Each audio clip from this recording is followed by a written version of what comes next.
Alright, so right now, I'm in my summer holidays, and instead of spending time with my family or my friends, we're going out in the, uh, Great British weather, trademarked. I've decided, I got the entire month of August off, you know what, screw it, it's now Paper Mario month. Let's get these reviews done.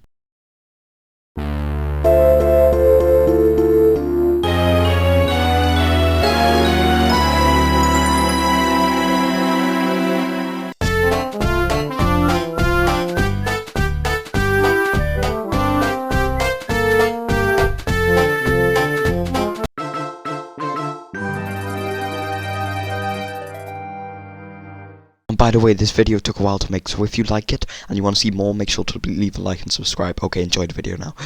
This is all going to be my drawings because I have no footage of the prologue. So, at the very start of the game, Mario gets a letter from Princess Peach, which is like, Mario, I'm having a party. That's not Peach. I'm having a party, and you're invited. And Mario is confused as why Peach has suddenly become Toad and decides to go. Now then, midway through this party, as Mario is getting really close to Peach, Bowser crashes through the window, and everyone sees that the party is sky high. Except literally, Bowser stole the Star Rod from the Star Spirits, and you'll get tired of hearing Star throughout this review, and he wished on it to become invincible and to beat Mario, which he does by toasting him into burnt pasta. And just like any good person would with burnt pasta, he puts it in the trash where it belongs. Now Mario is found in the trash by a female Goomba, and this is the closest I've ever been to a female. And then it immediately cuts away to Mario in a hotel. Bloody typical, innit?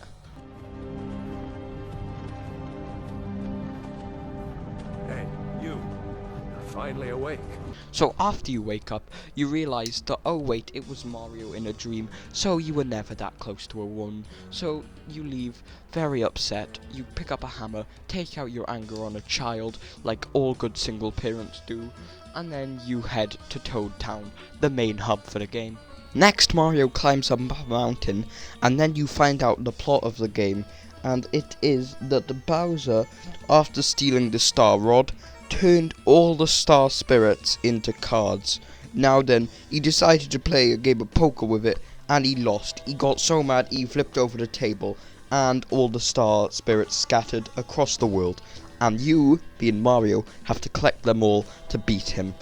Now then, at the end of the prologue and certain chapters, there are sections called Peach chapters, where you play as Peach, who would have fought, and you go around the castle, which is still in the sky, with Twink, who is Peach's, like, star thing, I can't remember, and you find out information that will help Mario. Like, for example, the first Star Spirit is held in the Koopa Bros fortress, and after finding this out, you switch back to playing as Mario, where he makes his way towards Chapter 1, the Koopa Bros fortress, but before that, the way is blocked by 4 black toads. Oh, do you expect a joke or anything? No, I do not want Twitter after me. But, you know who does want Twitter after him? Merlin. Because realizes, wait a minute, something ain't right, and zaps the toads, revealing that they are the Koopa Bros. So Twitter, don't go after him. But Merlin is a shaman. I'll go into that in the next review, which you can watch in the next month when I upload it. Now then, because I'm lazy and the fact that I don't want this video to be 40 minutes long, I am going to sum up the rest of the story very simply in song form. Chapter 1, you go to the grasslands and fort.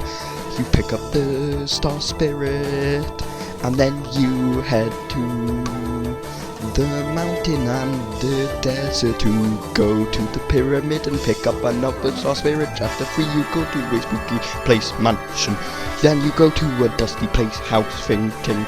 You pick up the Star Spirit, then you go to Chapter 4, which is a really weird toy box thing, and you pick up the Star Spirit, then to Chapter 5, which is a jungle island reached by a whale.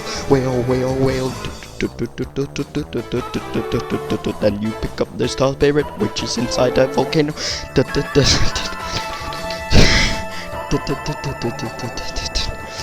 This part isn't scripted. If you cannot tell, if you head on to chapter 6, which is the field with the flowers, and you climb up a beanstalk in the clouds. There is the star spirit. Chapter 7, you go to the ice place and you pick up the star spirit in a crystal palace, which you reach by doing snow man and stuff. And then you do the power to build a real flying boat thing. Then you reach the Bowser's castle and you kill Bowser. Boom, you beat the game. But how do you grab all these star spirits? How do you actually reach the end?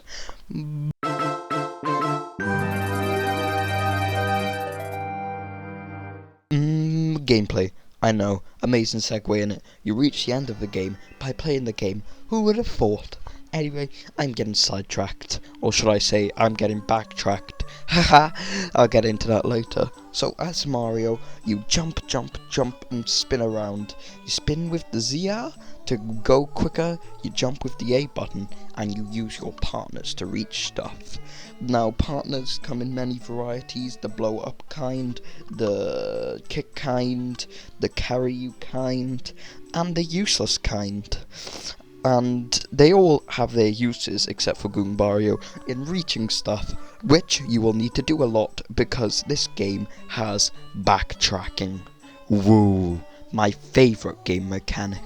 Okay, let me explain why I hate backtracking. It's not just something I hate in this game, it's stuff I hate in most games, but it's one thing which this game and the Mario series as a whole uses quite a bit, and I despise that. Anyway, let me explain. My reason for hating backtracking is because all you do in it is you explore areas you've already explored without anything new added. You just go through them, ignoring enemies as well, because you want to get through them as quick as possible. Meaning, not only are you bored just going through the same stuff all over again, you are not even engaging in the world.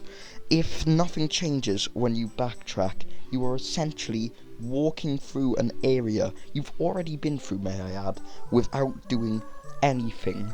Which is why I love whenever games give you certain fast travels, because it cuts down on backtracking times. Because good lord, backtracking, I could make an entire video on why, the reasons I despise backtracking. Would you like me to go into some? It increases game length unnecessarily, making them not as good, because you spend a lot of the time in loading as well, if it's certain games, which normally you would anyway, but at least when you go through that load zone, you know there is a new thing to explore, new stuff to engage in, not the exact same thing you've already been through just to get a letter from Jeremy to Clarkson. Oh, look, the only time I feel backtracking is done well in games, and no, I'm not going to give any examples because I don't know any, is if, say, on the way back you pick up like a letter to hand from Richard to Hammond, yeah? Say you pick up that letter and you're heading back, and then, oh look, on the way back there's been like a landslide, so you have to take a different path. Even if it's just like a couple extra rooms, it's still adding more to the game, new stuff to the experience which you can explore. Or for example, on the way back, oh look, there's a couple extra hidden stuff, or uh-oh, the goblin army's approaching from the west, uh-oh, and there's extra enemies on the way back. All of that stuff adds to the player's gaming experience and memorability of the area, making it feel more special in my opinion. Because if you look, there's this one chapter in the 1,000-Year Door where for the first half of it, all you do is backtrack. Name one person that likes that chapter. One person, I dare you. Oh, I just hate backtracking in video games. Anyway, back to the gameplay. I'm gonna go a bit more into the partners. So, throughout the game, you run into partners and you give them help. Now then, they consider you in Mario's debt, so they tag along with you and they get in the back of Mario's white van, and then wait a minute, Mario isn't a Minecraft YouTuber, never mind. Mario takes them to an obstacle course far away or something across water, where he takes them out and, say, Koopa uses them to reach stuff far away, or Paracarry to carry Mario across gaps, or, say, Bombette to blow up a wall, or Sushi to cross water, and Lackluster to carry you across lava and stuff. Now then, that's all the partners that matter. Yes, I specified matter, because Goombario doesn't. Anyway, on to the combat now, because I'm just mad at the game for adding backtracking. One of the minus 10 points to Gryffindor.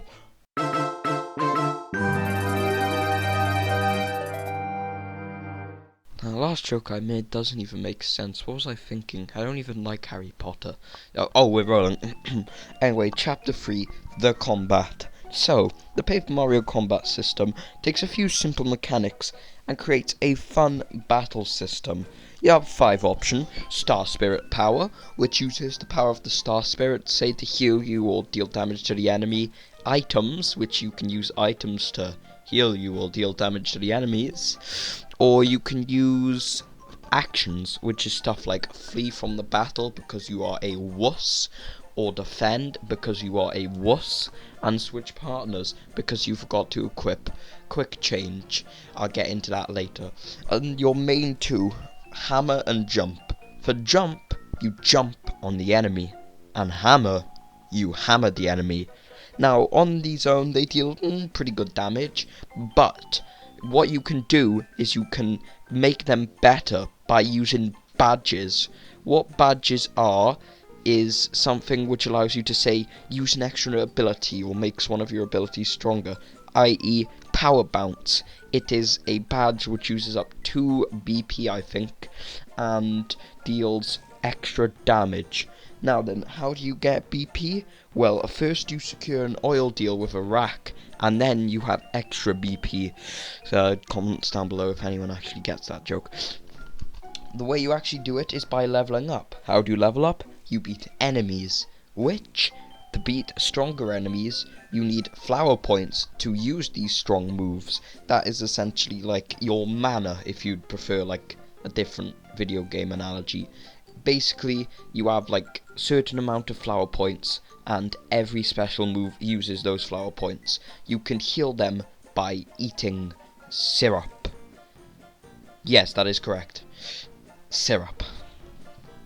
And of course your HP is your HP. But those are just the stuff Mario can do. What also makes it better is you can switch to your partners and use your partner's abilities in the middle of the battle. Like, for example, Bombette, who is a bombshell of a party member. And what you can do with her is you can use her bomb ability, which deals a lot of damage. As well, you can also use Koopa and kick his shell like you would in the overworld. These stuff, it's very simple at its core. Like, you just have points, HP goes to 0, you die. You have flower points, it's basically just, you can't use too much. But it allows for so many tactical uses. Like, for example, do you want to go for a build which relies on items, which is what you do if you're underleveled? Or would you prefer to use, say, an all-out HP kind of game? Or you could get so many badge points and flower points, so that you can just destroy any enemy with your cool fancy moves. That is if you don't die from your 5 HP. And then finally you can decide in the middle of a boss battle, would I rather heal or get some extra damage done? I like it. I like the battle system. It's very tactical, especially when you can change between your party members with quick change badge and decide quickly, would I rather use him to defend if you're underleveled. Like, it makes for a fun thing. Well, that is, you use it to switch partners, except for Goombario, because he is useless. Uh-oh, I've angered the Goombario fans too much. I need to get the gun. Jack, Why do you have a gun? Because I angered the Goombario fans too much. Okay. There's too many of them. I've run out of ammo. What I'm trying to say is the combat system. It's very simple but effective at the same time. To save my skin on to the next chapter quick.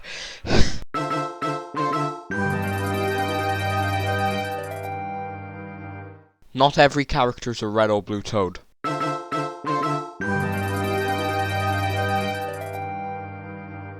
No, seriously, that's pretty much all I had to say about the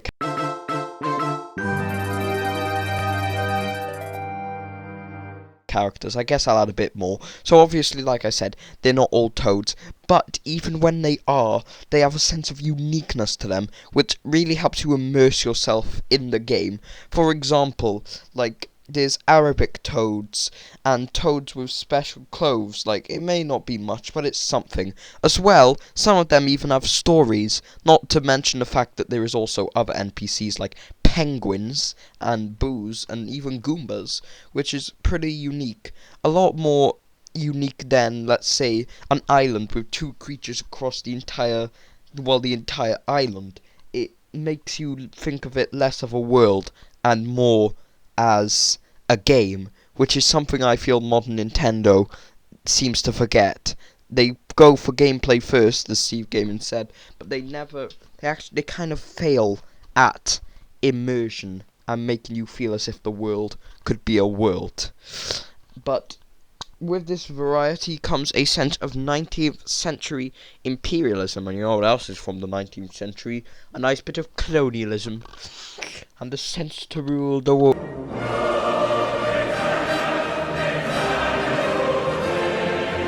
So, the world of Paper Mario is quite a simple one. Central town hub area with your shops and stuff, surrounded by the area where you actually play the game. Let's call this London, as we're gonna stick with my dumb Empire joke. Most games have that. Well, not London as much as I wish they did, but a hub. What's unique are the areas you visit. And back to that Empire example, can't believe I'm sticking to this. Let's say to the east, you have your grasslands and your spooky grasslands, both connected, yet one is in a forest. Something which could exist, a forest next to grass. Let's call those our Wales and East Anglia. What was I thinking when writing this? One is a nice grassy flat and has a big castle. The other is foresty, underdeveloped, and a swampy hell. Wait, no, that's Wales as well. So to the far southeast, like to the point you need to take a train, there is a sand place behind a mountain range, far away from everything else, showing the devs wanted immersion. Anyway, let's imagine this place as Egypt, because I'm still sticking with this dumb Empire example. Another place you visit is a jungle island, which I'm going to call Australia. And once again, nice bit of immersion here, going south onto an island to visit a jungle, not in the middle of like the grasslands place. Anyway, one final place you go to is the far, far north is mountains with snowy peaks. You know, stuff like this I like to see in games. Unique areas which have their own stories and feel distinguished from each other. That's something the first Paper Mario excels at, creating a world where you can really get immersed in and just enjoy the game, as well as combat and having a fun, unique story with cool characters. Something which I'm not going to say the later games have failed at, but the first game has done very well.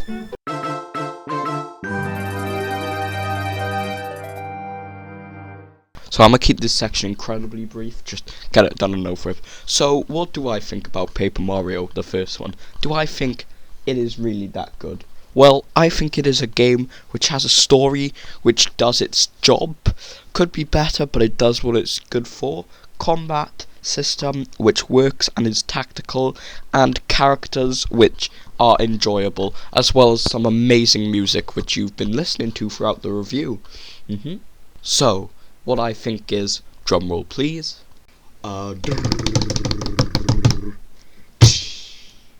yeah, I do think it's that good. It does have its flaws, mainly backtracking, but all in all, yeah, I think it's a good game.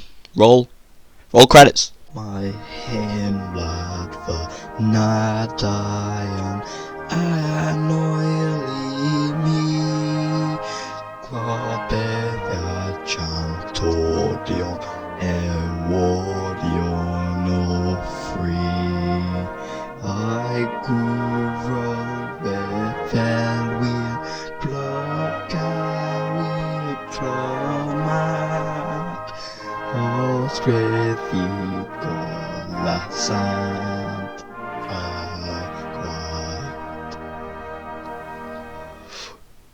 Blood, blood, blood Ideal, I'm glad Tramor vir beer of by Cryo beer Hen life high